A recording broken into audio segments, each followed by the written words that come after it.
Hello everybody, it's Dr. Kevin Novak again. Somebody asked me how I made my pre-filter out of my 2215 old Eheim canister filter. And so this is what this video is about. If you have a sump, one thing you have to do is make your pre-filter so it's very easy to change over and clean. You don't want something a big hassle. And you definitely want something that is easy to maintain and doesn't take a lot of time. So I had this old 2215 Eheim, wasn't using it anymore. You can even go on the internet and buy these Eheim canister filters. It's called Eheim original canister filters. And there it is in the sump.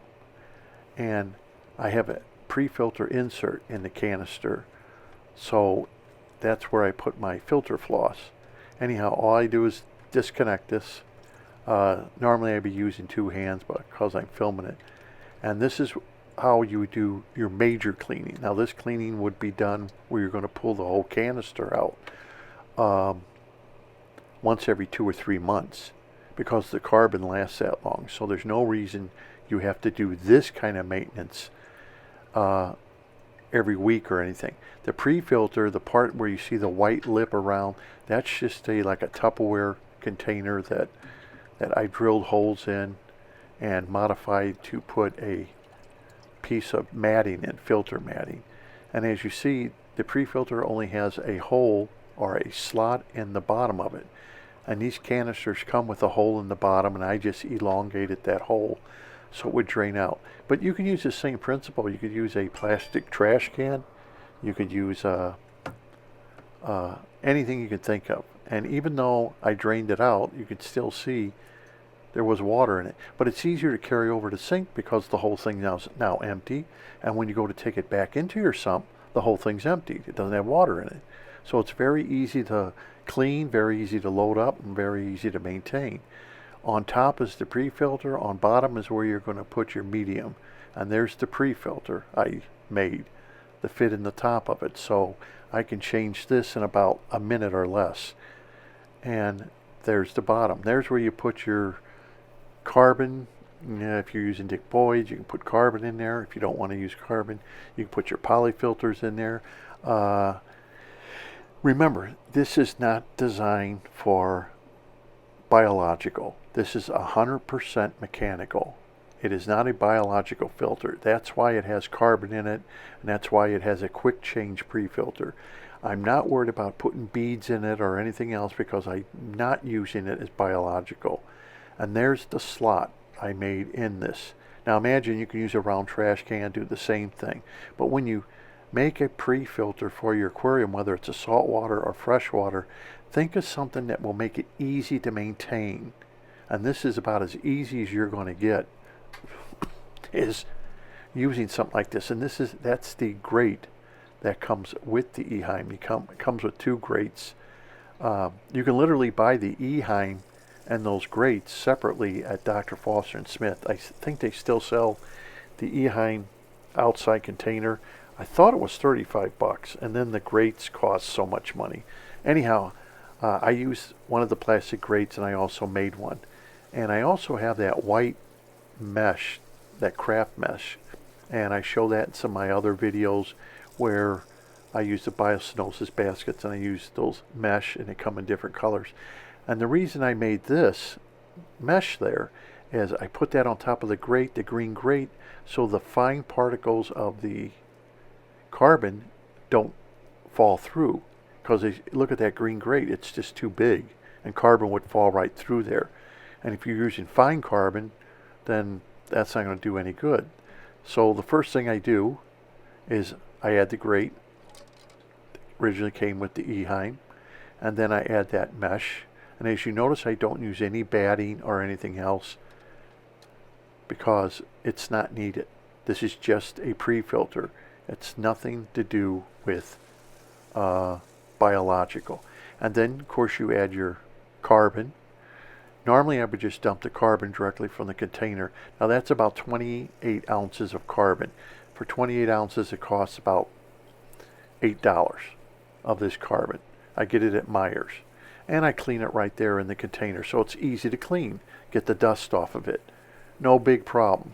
And that's what you want. You want a pre-filter where you're going to have your polyfilter or your carbon be as simple as possible. And there's the carbon I use, Pro Carb. That's something that Meyer sells. Sometimes they even have it on sale. Buy one and get the other one for half price. How can you beat that? You buy, it's 28 ounce container, so you buy 2 containers for $15, and it'll last you anywhere between 4 to 6 months for 2 of those containers.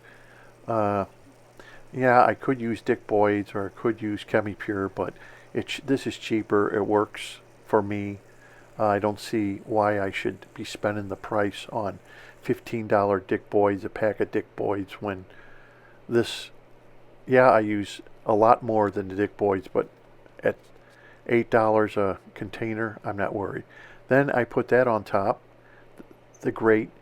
Now that one I made, and that holds down the carbon, so the carbon doesn't float up.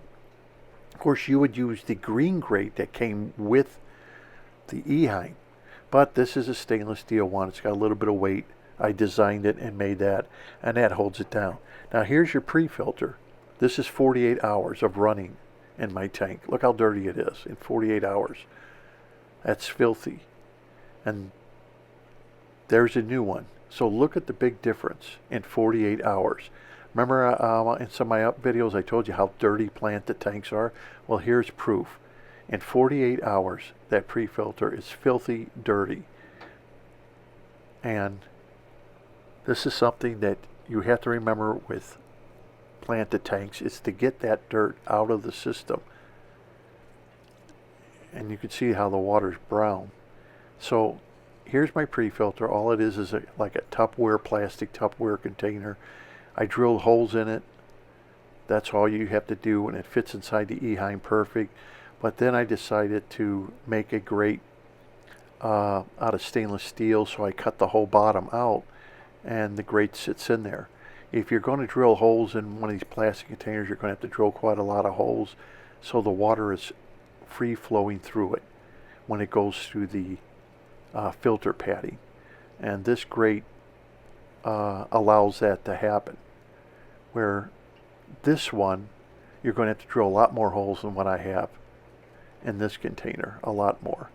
So I just made a grate and had a friend of mine laser burn it out, and I just set it in there and it works. So when I go to change that matting, all I do is take this piece out, take it to the sink, pull the matting out, use the sprayer, spray that, and put the new matting in. It takes me less than a minute to do all that. Put the new matting in.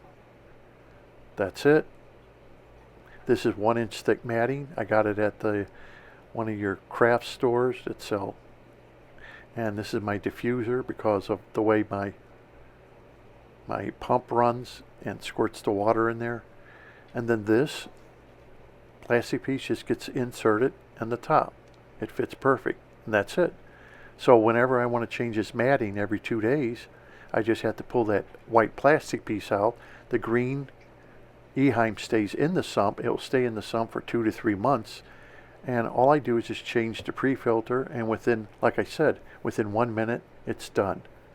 And of course, all you make is a slot. You don't put holes all the way around it, because when you go to pull it out, you're going to have water dripping all over the floor. But if you use a slot, you can get all the water out, then tilt the whole thing so no water can get out, and you can carry it to the sink without dripping water and out carrying the weight. If you put holes all over it, you're going to be dripping water all over the place until you get it to the sink. So that's why you only put a slot in the back of it.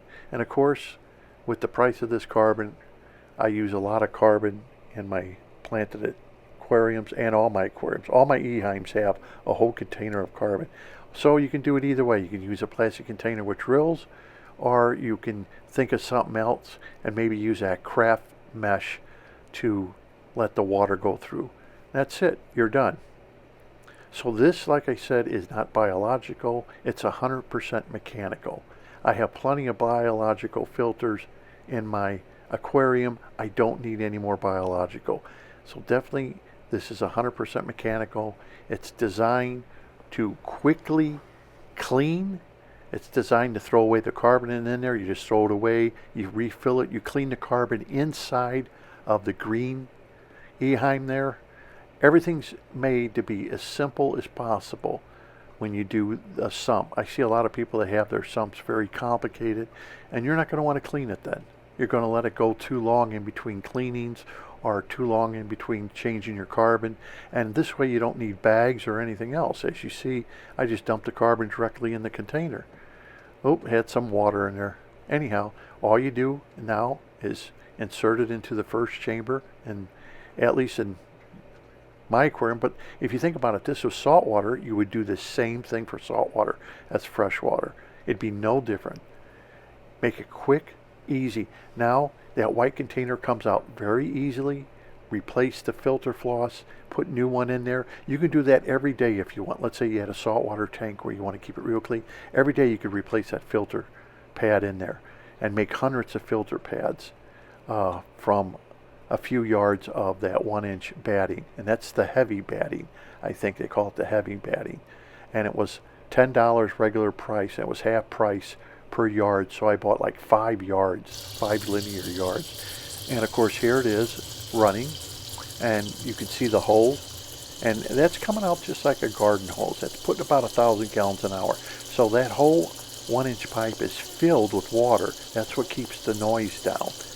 And of course, when in 2 days from now that's going to be all brown, easy. I stop it, unscrew it, pull the matting out, put a piece of new matting in, put the diffuser in, I'm done. Less than a minute.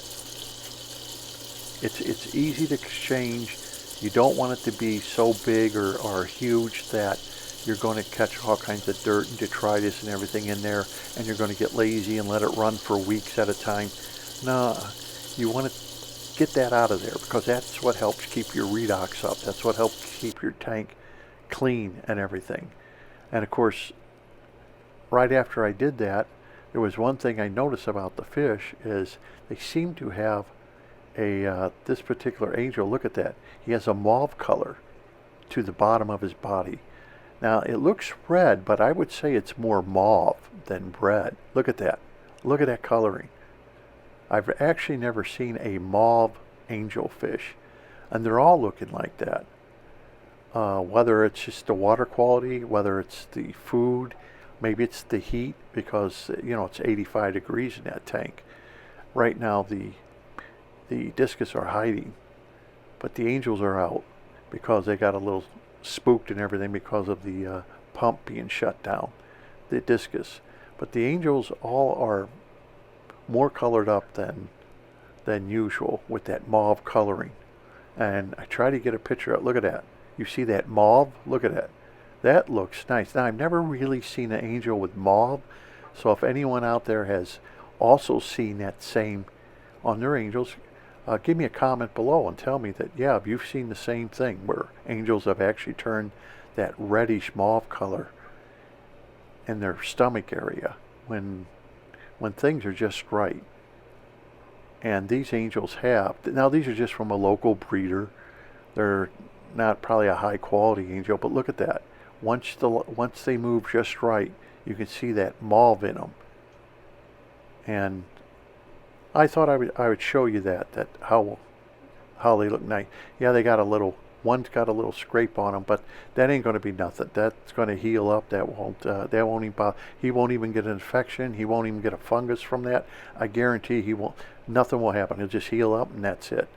I don't have to worry about that. Look at the mauve on this one. You can see it when they get right in the light, just right. Anyhow, I thought I would just show you that if you get a sump, design your pre-filter so it can easily be changed, and design it so the matting of the pre-filter can be changed within a minute. Because really, I time myself. I can change that matting within a minute or less. Disconnect the pipe, put a new matting in, reconnect up the pipe, get it running again, and every 48 hours I can do that, not even think about it. Where the filter socks, I'd let them run for a week, and they were very easy to exchange. I just pull them out, put a new filter sock in, but of course they're more involved because now you have to take them out with a garden hose. I had to clean them down with the garden hose. That wasted a lot of water, and then once I did that with the garden hose, then I have to let them all dry. Okay, well anyhow, until next time, this is Dr. Kevin Novak. Hope you enjoyed the video.